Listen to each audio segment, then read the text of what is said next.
just wait until I have some viewers, and then I can start. There's no point doing it without viewers.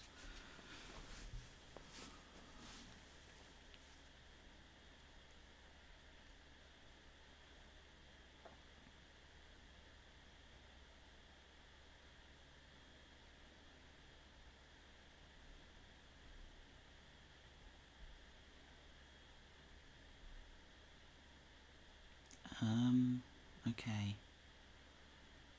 So... hello?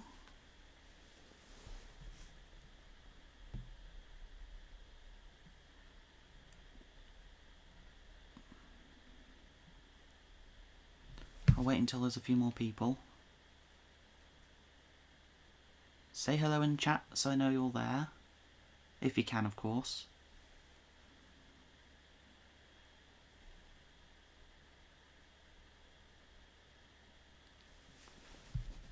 Hello.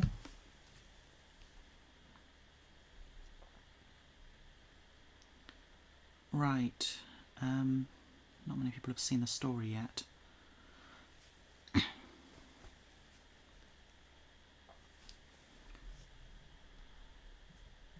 I have no webcam. Can you hear me?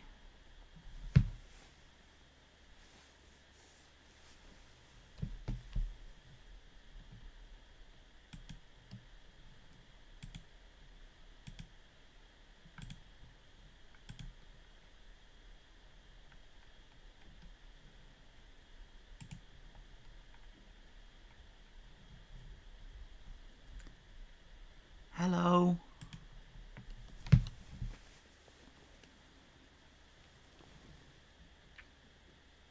Excellent. My microphone is working then.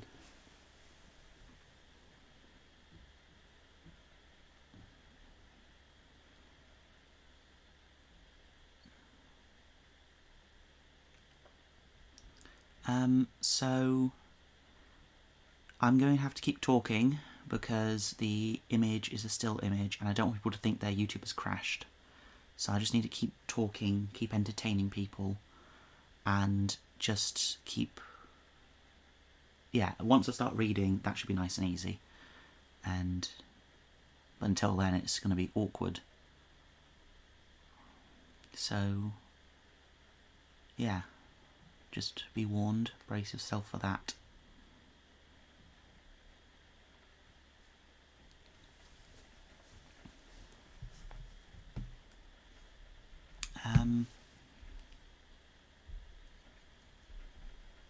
So, I think I'll wait for one more person and then I'll start reading.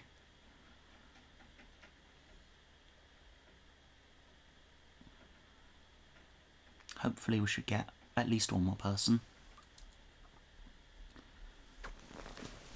This was a spur-of-the-moment thing, and a lot of people are probably either watching the coronation willingly or not, or otherwise occupied. I know that some people will be sleeping, time zones and everything, and some people might be working because capitalism's a bitch. Although you can't say that word on YouTube anymore, can you?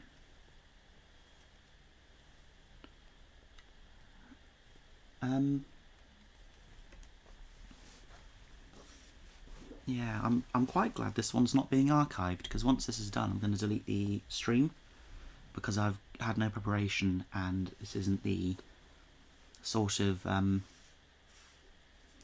this isn't the start I want for this channel, but at the same time I thought once in a lifetime opportunity to read a French Revolution text. Although it's not from the French Revolution, but it's about the French Revolution, so, you know.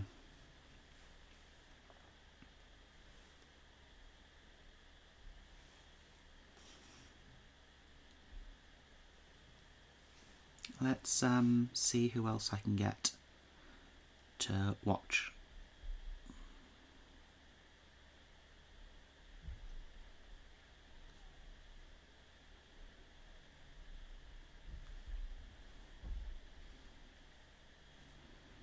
So my story's quite slow at the moment, not many people have seen it. Which leads me to believe that people are occupied at present.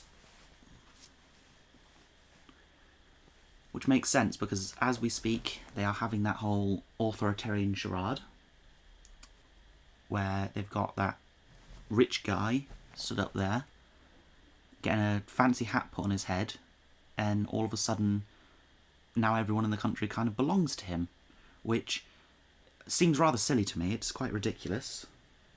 And any system of governance built on the principles of wearing the fancy hat means you own everyone else, to me, it's just an absurdity. Complete absurdity.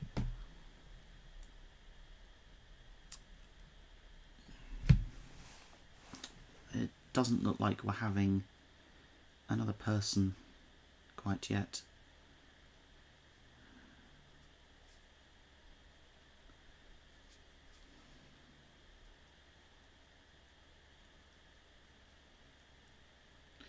I know who I can get to watch.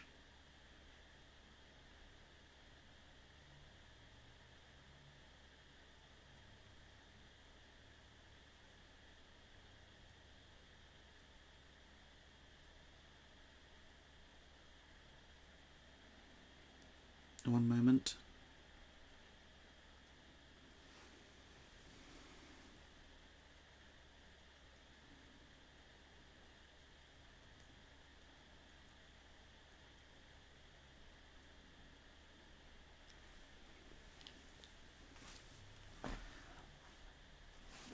Right.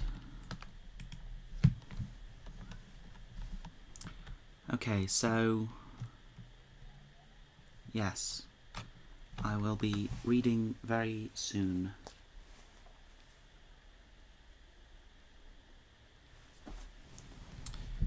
Right, I'm going to put some information about the book that I'm going to be reading from in as a pinned message.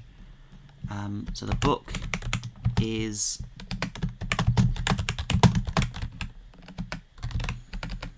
The Great French Revolution. The author is Peter Kropotkin, and the edition is the first English edition,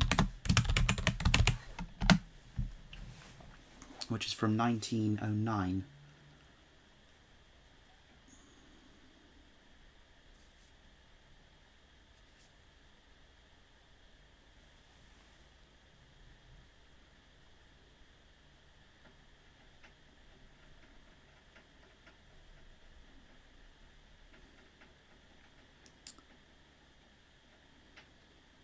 Right, so yeah.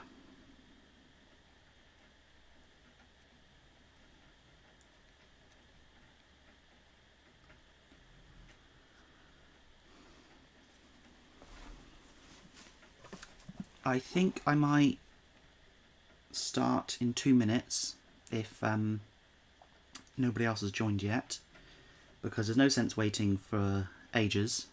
And it'd be best, I think, to just get on with it.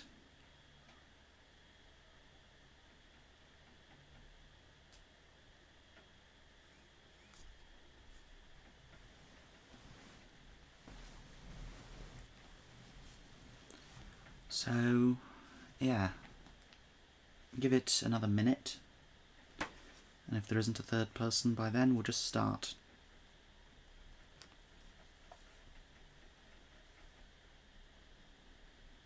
As there are only 2 viewers at the moment. And I don't want to... Well, to be honest, if there's only 2 people, then it might as well be a Discord call, mightn't it?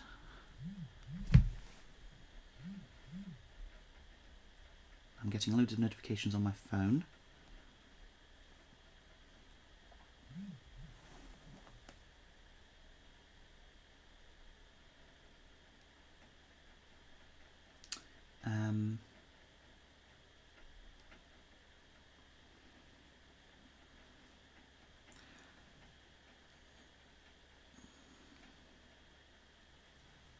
Hey!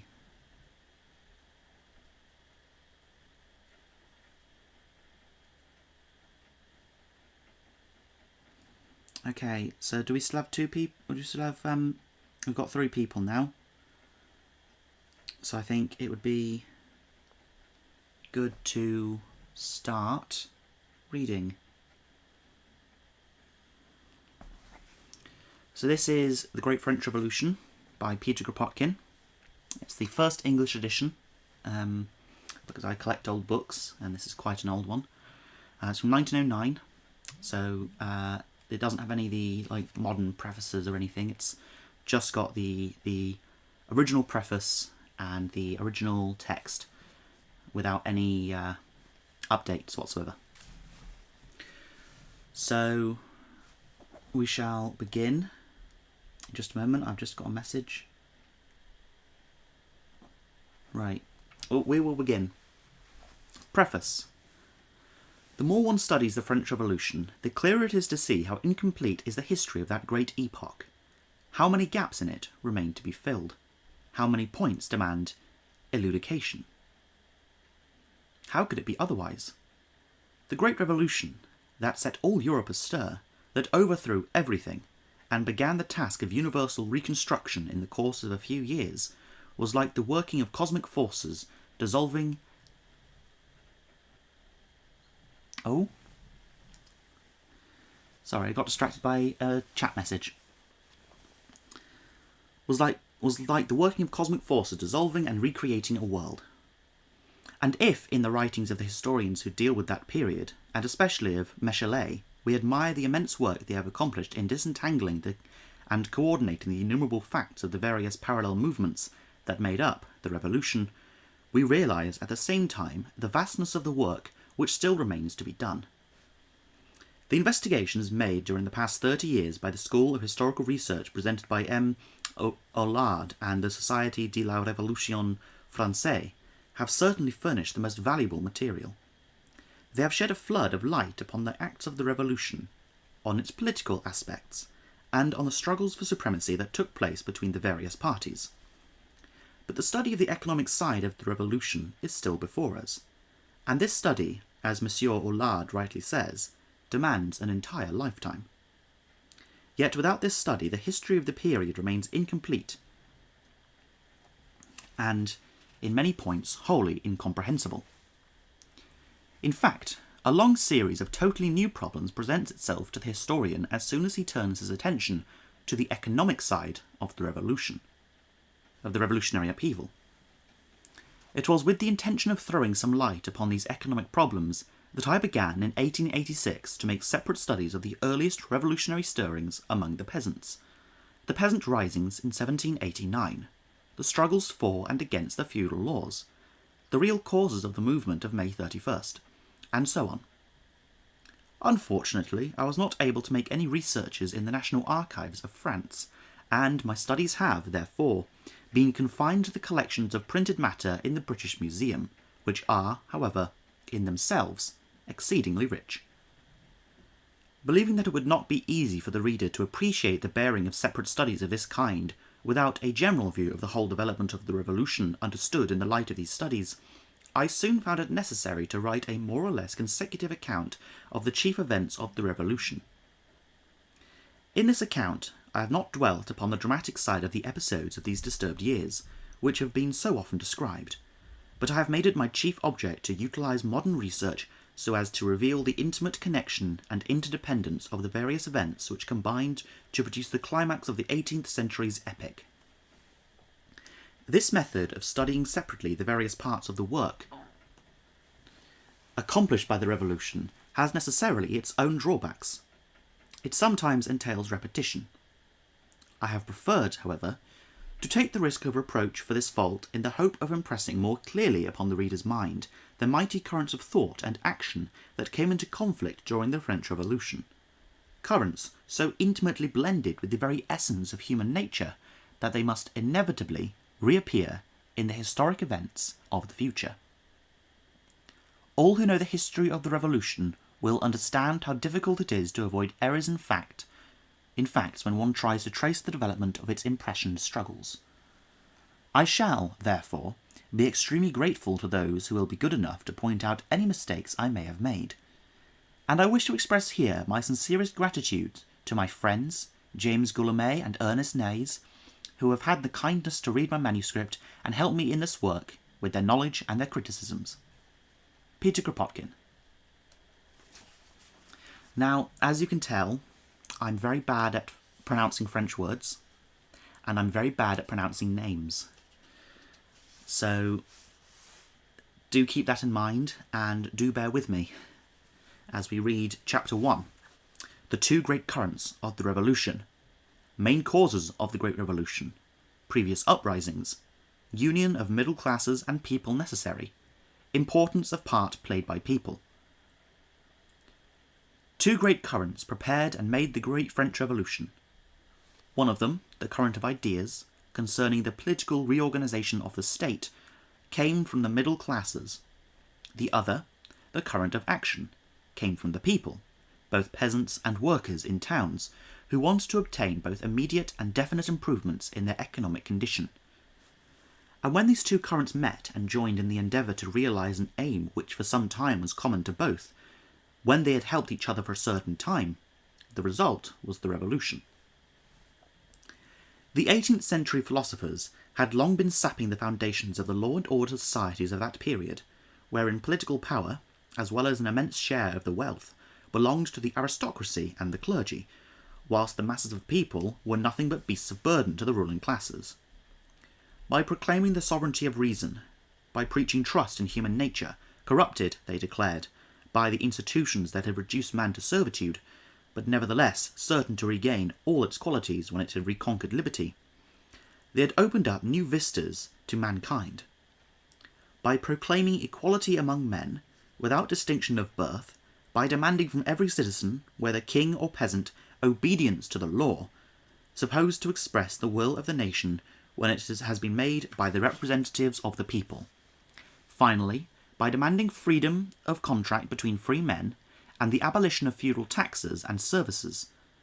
By putting forward all these claims, linked together with the system and the method characteristic of French thought, the philosophers had undoubtedly prepared, at least in men's minds, the downfall of the old regime. This alone, however, would not have sufficed to cause the outbreak of the Revolution. There was still the stage of passing from theory to action, from the conception of an ideal to putting it into practice. And the most important point in the study of the history of that period is to bring into relief the circumstances that made it possible for the French nation at a given moment to enter on the realization of the ideal, to attempt this passage from theory to action. On the other hand, long before 1789, France had already entered upon an insurrectionary period. The accession of Louis XVI to the throne in 1774 was the signal for a whole series of hunger riots. These lasted up to 1783, and then came a period of comparative quiet. But after 1786, and still more after 1788, the peasant insurrections broke out again with renewed vigour. Famine had been the chief source of the earlier disturbances, and the lack of bread always remained one of the principal causes of the risings.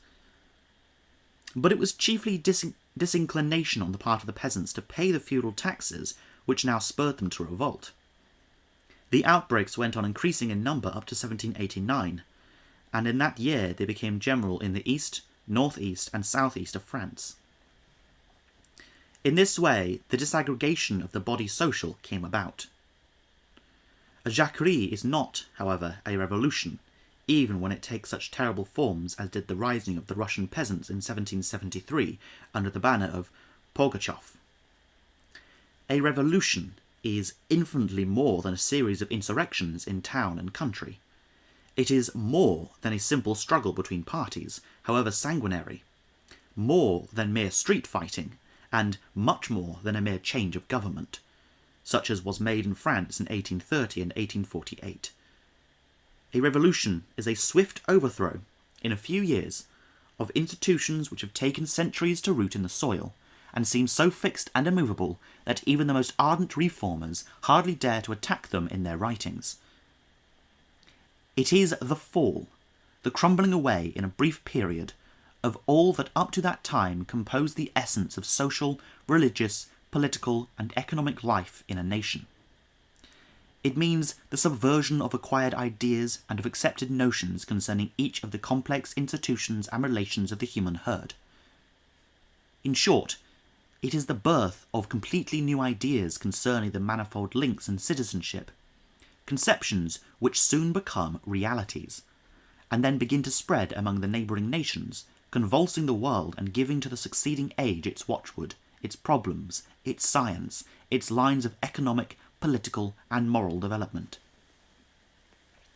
To arrive at a result of this importance, and for a movement to assume the proportions of a revolution as happened in England between 1648 and 1688, and in France between 1789 and 1793, it is not enough that a movement of ideas, no matter how profound it may be, should manifest itself among the educated classes.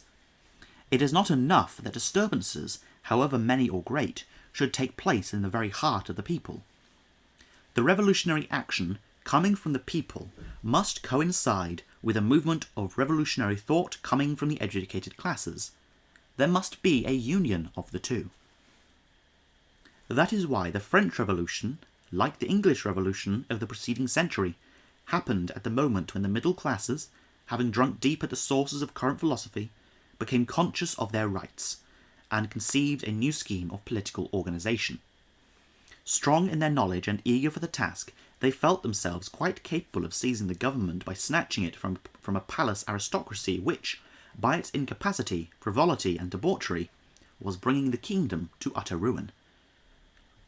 But the middle and educated classes could not have done anything alone if, consequent on a complete chain of circumstances, the mass of the peasants had not also been stirred, and, by a series of constant insurrections lasting for 4 years, given to the dissatisfied among the middle classes the possibility of combining both king and court, of upsetting old institutions and changing the political constitution of the kingdom. The history of this double movement remains still to be written. The history of the great French Revolution has been told and retold many times, from the point of view of as many different parties, but up to the present the historians have confined themselves to the political history, the history of the triumph of the middle classes over the court party, and the defenders of the institution of the old monarchy. Thus we know very well the principles which dominated the revolution and were translated into its legislative work. We have been enraptured by the great thoughts it flung to the world, thoughts which civilized countries tried to put into practice during the 19th century. The parliamentary history of the revolution, its wars, its policy, and its diplomacy, has been studied and set forth in all its details. But the popular history of the revolution remains still to be told. The part played by the people of the country, places and towns in the revolution has never been studied and narrated in its entirety. Of the two currents which made the revolution, the current of thought is known, but the other, the current of popular action, has not even been sketched. It is for us, the descendants of those called by the contemporaries the anarchists, to study the popular current, and to try to reconstruct at least its main features. I'm going to take a sip of water, and then we'll begin the next chapter.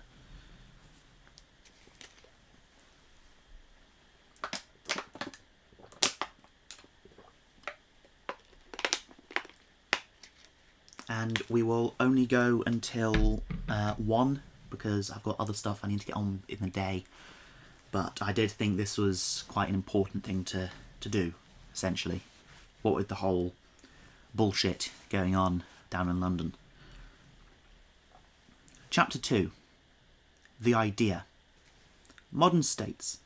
Influence of English and American revolutions on French Revolution. Condition and aims of middle classes. Centralisation of authority. Attitude towards peasants. Influence of 18th century philosophy. To understand fully the idea which inspired the middle classes in 1789, we we must consider it in the light of its results, the modern states. The structure of the law and order states which we see in Europe at present was only outlined at the end of the 18th century. The system of the centralised authority, now in full working order, had not then attained either the perfection or uniformity it possesses today. That formidable mechanism, by which an order sent from a certain capital puts in motion all the men of a nation, ready for war, and sends them out to carry devastation through countries, and mourning into families. Those territories, overspread with a network of officials whose personality is completely effaced by their bureaucratic apprenticeship, and who obey mechanically the orders emanating from a central will, that passive obedience of citizens to the law, that worship of law, of Parliament, of judges and their assistants, which we see about us today, that mass of hierarchically organised and disciplined functionaries, that system of schools maintained or directed by the state, where worship of power and passive obedience are taught, that industrial system which crushes under its wheels the worker whom the state delivers over to its tender mercies, that commerce which accumulates incredible riches in the hands of those who monopolise the land, the mines, the ways of communication, and the riches of nature, upon which the state is nourished, and, finally, that science, which liberates thought and immensely increases the productive powers of men, but which at the same time aims at subjecting them to the authority of the strongest and to the state. All this was non-existent before the Revolution. However, long before the Revolution had by its mutterings given warning of its approach, the French middle classes, the Third Estate, had already developed a conception of the political edifice which should be erected on the ruins of feudal royalty. It is highly probable the English Revolution had helped the French middle class towards a comprehension of the part they would be called on to play in the government of society. And it is certain that the Revolution in America stimulated the energies of the middle class revolutionaries. Thanks to Hobbes, Hume, Montesquieu, Rousseau, Voltaire, Malby, D'Argenson, and others, ever since the beginning of the 18th century, the study of politics and the constitution of organised societies based on elective representation had become popular. And to this, Turgot and Adam Smith had just added the study of economic questions and the place of property in the political constitution of a state. Now, that is why, long before the Revolution broke out, the idea of a state, centralised and well-ordered, governed by the classes holding property in lands or in factories, or by members of the learned professions, was already forecast and described in a great number of books and pamphlets from which the men of action during the Revolution afterwards drew their inspiration and their logical force. Thus it came to pass that the French middle classes in 1789, at the moment of entering upon the revolutionary period, knew quite well what they wanted. They were certainly not Republicans. Are they Republicans even today? But they no longer wanted the king to have arbitrary powers. They refused to be ruled by the princes or by the court, and they did not recognise the right of the nobility to seize on all the best places in the government, though they were only capable of plundering the state as they had plundered their vast properties without adding anything of their value. The middle classes were perhaps Republican in sentiment, and desired Republican simplicity of manners, and as in the growing Republic of America, but they desired, above all things, government by the propertied classes. They inclined to free thought without being atheists, but they by no means disliked the Catholic form of religion. What they detested most was the Church, with its hierarchy and its bishops, who made common cause with the princes, and its priests who had become obedient tools of the nobility. The middle classes of 1789 understood that the moment had arrived in France, as it had arrived 140 years before in England, when the Third Estate was to seize the power falling from the hands of royalty, and they knew what they meant to do with it. Their ideal was to give France a constitution modelled upon the English constitution, and to reduce the king to the part of a mere enregistering scribe, with sometimes the power of a casting vote, but chiefly to act as the symbol of the national unity. As to the real authority, that was to be vested in a parliament, in which an educated middle class, which would represent the active and thinking part of the nation, should predominate. At the same time, Their ideal was to abolish all the local powers which at that time constituted so many autonomous units in the state. They meant to concentrate all governmental power in the hands of a central executive authority, strictly controlled by the Parliament, but also strictly obeyed in the state, and combining every department, taxes, law, courts, police, army, schools, civic control, general direction of commerce and industry, everything. By the side of this political concentration, they intended to proclaim complete freedom in commercial transactions, and at the same time to give free rein to industrial enterprise for the exploitation of all sorts of natural wealth, as well as of the workers, who henceforth would be delivered up defenceless to anyone who might employ them. All this was to be kept under the strict control of the state, which would favour the enrichment of the individual and the accumulation of large fortunes, two conditions to which great importance was necessarily attached by the middle classes, seeing that the States General itself had been convoked to ward off the financial ruin of the state. On economic matters, the men of action belonging to the Third Estate held ideas no less precise. The French middle classes had studied Turgot and Adam Smith, the creators of political economy. They knew that the theories of those writers had already been applied in England, and they envied their middle-class neighbours across the Channel their powerful economic organisation, just as they envied them their political power. They dreamed of an appropriation of the land by the middle classes, both upper and lower, and of the revenue they would draw from the soil, which had hitherto lain unproductive in the hands of the nobility and the clergy. In this they were supported by the lower middle classes settled in the country, who had become a power in the villages even before the Revolution increased their number. They foresaw the rapid development of trade and the production of merchandise on a large scale by the help of machinery. They looked forward to a foreign trade with distant lands, and the exportation of manufactured goods across the seas to markets that would be opened in the East, to huge enterprises and colossal fortunes. But before all this could be realised, they knew the ties that bound the peasant to his village must be broken.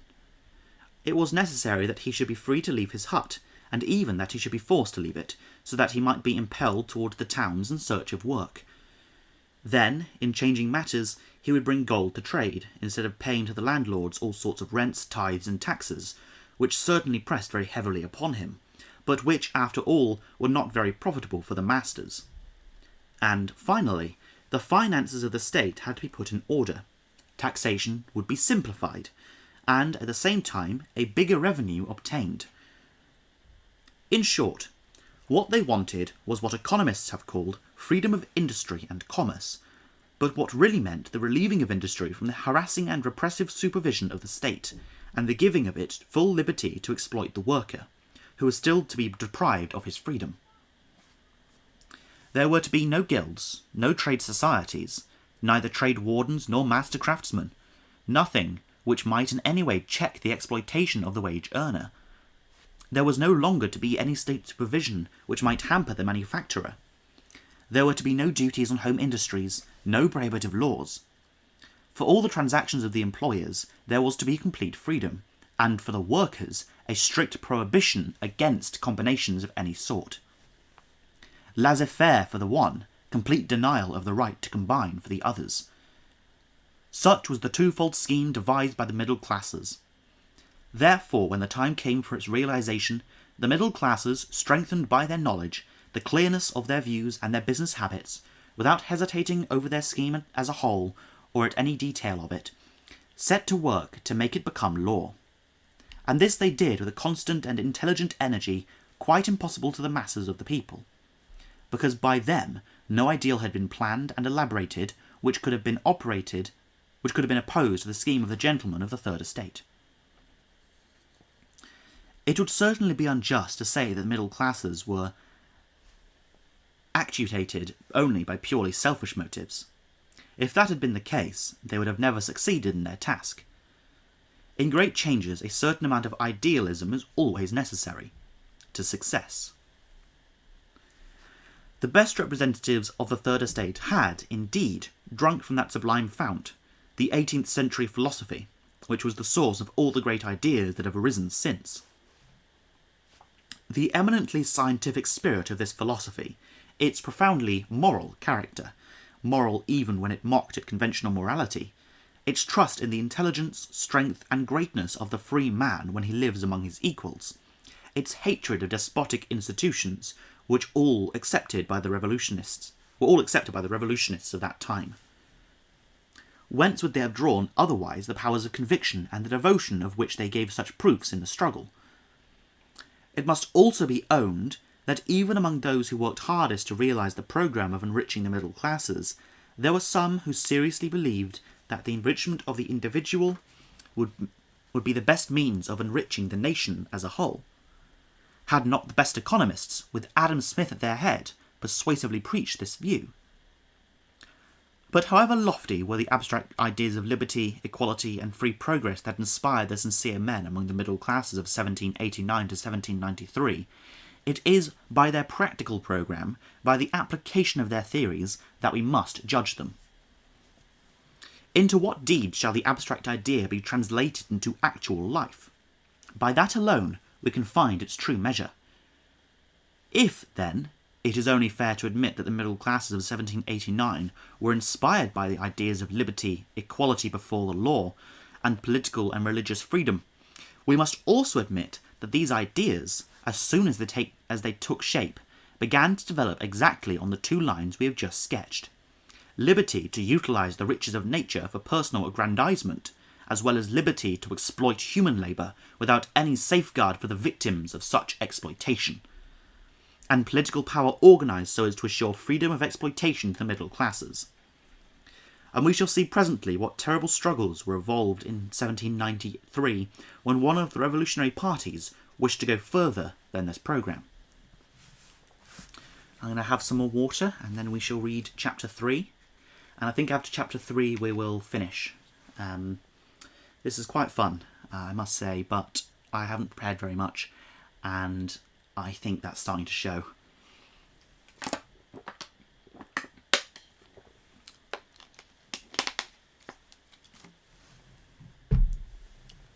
Chapter 3. Action. The people. Revolution and socialism. Equal rights of all the land. Communism. Situation not clearly understood by people. Hatred of poor towards aristocracy and clergy. Hatred of feudalism. People's readiness to take up arms.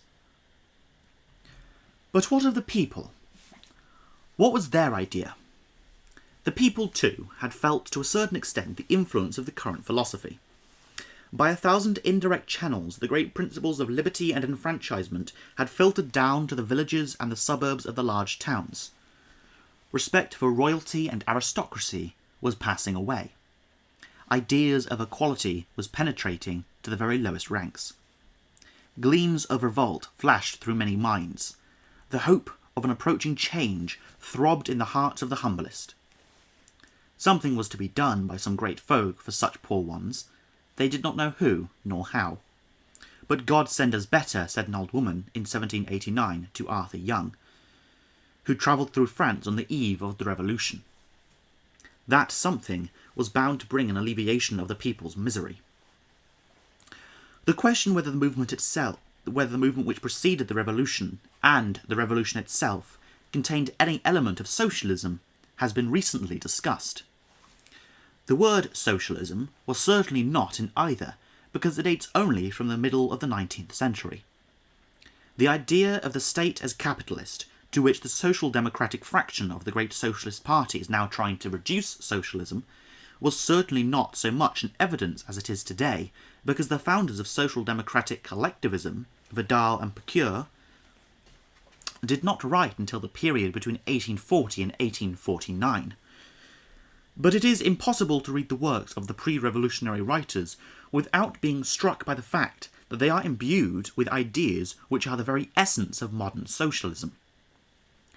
Two fundamental ideas, the equal rights of all citizens to the land, and what we know today under the name of communism, found a devoted adherence among the more popular writers of that time, Malby, D'Argenson, and others of less importance. Manufacturing production on a large scale was in its infancy, So that land was at that time the main form of capital and the chief instrument for exploiting human labour, while the factory was hardly developed at all. It was natural, therefore, that the thoughts of the philosophers, and later on the thoughts of the revolutionists, should turn towards communal possession of the land.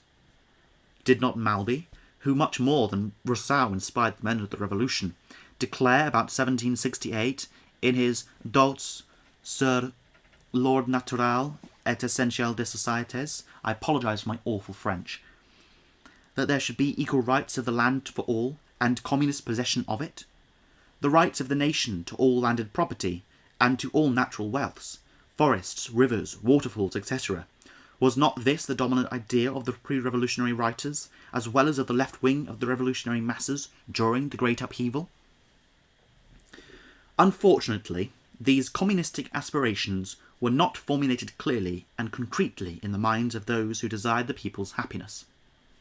While among the educated middle classes, the ideas of emancipation had taken the form of a complete programme for political and economic organisation, these ideas were represented to the people only in the form of vague aspirations.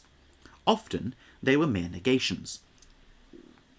Those who addressed the people did not try to embody the concrete form in which their desired, a French word that I cannot pronounce, could be realised. It is even probable that they avoided being precise. Consciously or not, they seemed to say, what good is there in speaking to the people of the way in which they will be organised later on? It would only chill the revolutionary ardour. All they want is the strength to attack and to march to the assault of the old institutions. Later on we shall see what can be done for them. Are there not many socialists and anarchists who act still in the same way? In their hurry to push on to the day of revolt, they treat as soporific theorising every attempt to throw some light on what ought to be the aim of the revolution. It must be said also that the ignorance of the writers, city men and booksmen, for the most part, counted for much in this. Thus, in the whole of that gathering of learned and experienced businessmen who composed the National Assembly, lawyers, journalists, tradesmen, and so forth, there were only 2 or 3 legal members who had studied the feudal laws, and we know that there were among them but very few representatives of the peasants who were familiar by personal experience with the needs of village life. For these reasons, the ideas of the masses were expressed chiefly by simple negations. Let us burn the registers in which the feudal dues were recorded, down with the tithes, down with Madame Veto, hang the aristocrats. But to whom was the freed land to go? Who were to be the heirs of the guillotine nobles? Who was to grasp the political power when it should fall from the hands of Monsieur Veto? The power which became in the hands of the middle classes a much more formidable weapon than it had been under the old regime. This want of clearness in the mind of the people as to what they should hope for from the revolution left its imprint on the whole movement. While the middle classes were marching with firm and decided steps towards the establishment of their political power in a state which they were trying to mould, according to their preconceived ideas, the people were hesitating. In the towns especially, they did not seem to know how to turn to their own advantage the power they had conquered. And later, when ideas concerning agrarian laws and the equalising of incomes began to take definite form, they ran afoul of a mass of property prejudices, with which even those sincerely devoted to the cause of the people were imbued. A similar conflict was evoked by the conceptions of the political organisation of the state. We see it chiefly in the antagonism which arose between the governmental prejudices of the Democrats of that time and the ideas that dawned in the hearts of the people as to political decentralisation, and the prominent place which the people wished their municipalities to take both in the division of the large towns and in the village assemblies. This was the starting point of the whole series of fierce contests which broke out in the convention. Thence, too, arose the indefiniteness of the results obtained by the revolution for the great mass of the people in all directions, except in the recovery part of the land from the lords, lay and clerical, and the freeing of all land from feudal taxes it formerly had to pay. But if the people's ideas were confused on constructive lines, they were, on the other hand, extremely clear on certain points in their negations. First of all, the hatred felt by the poor for the whole of the idle, lazy, perverted aristocracy who ruled them while black misery reigned in the villages and in the dark lanes of the great towns. Next, hatred towards the clergy, who by sympathy belonged more to the aristocracy than to the people who fed them. Then, hatred of all the institutions under the old regime, which made poverty still harder to bear because they denied the rights of humanity to the poor. Hatred for the feudal system and its exactions, which kept the labourer in a state of servitude to the landowners long after personal serfdom had ceased to exist. Lastly, the despair of the peasant, who in those years of scarcity saw land laying uncultivated in the hands of the lord, or serving merely as a pleasure ground for the nobility while famine pressed hard in the villages. It was all this hatred, coming to a head after long years as the selfishness of the rich became more and more apparent in the course of the 18th century. And it was this need of land, this land hunger, the cry of the starving in revolt against the law to refuse them access to it, that awoke the spirit of revolt ever since 1788. It was the same hatred and the same need, mingled with the hope of success, which stimulated the incessant revolt of the peasants in the years 1789 to 1793. Revolts which enabled the middle classes to overthrow the old regime and to organise its own power under the new one, that of representative government.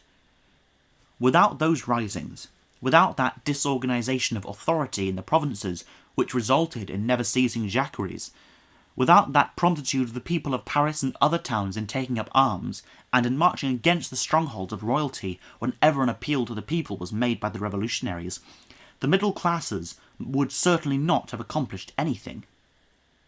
But it is to this true fount and origin of the revolution, the people's readiness to take up arms, that the historians of the revolution have not yet done justice, the justice owed to it by the history of civilization.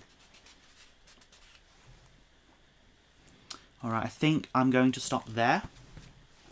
I hope you've enjoyed listening to me read, as much as I've enjoyed reading. It is rather interesting, I think, to understand the French Revolution, firstly from the perspective of this is where capitalism began. We can see the seeds of capital, but also from the perspective of the downfall of the monarchy, the end of feudalism, essentially. So I shall just leave you with this message. Freedom for all people, fuck the monarchy, and, yeah, I can't think of anything else to say, really. So, have a good day, have a good weekend, and remember that no king shall have ownership over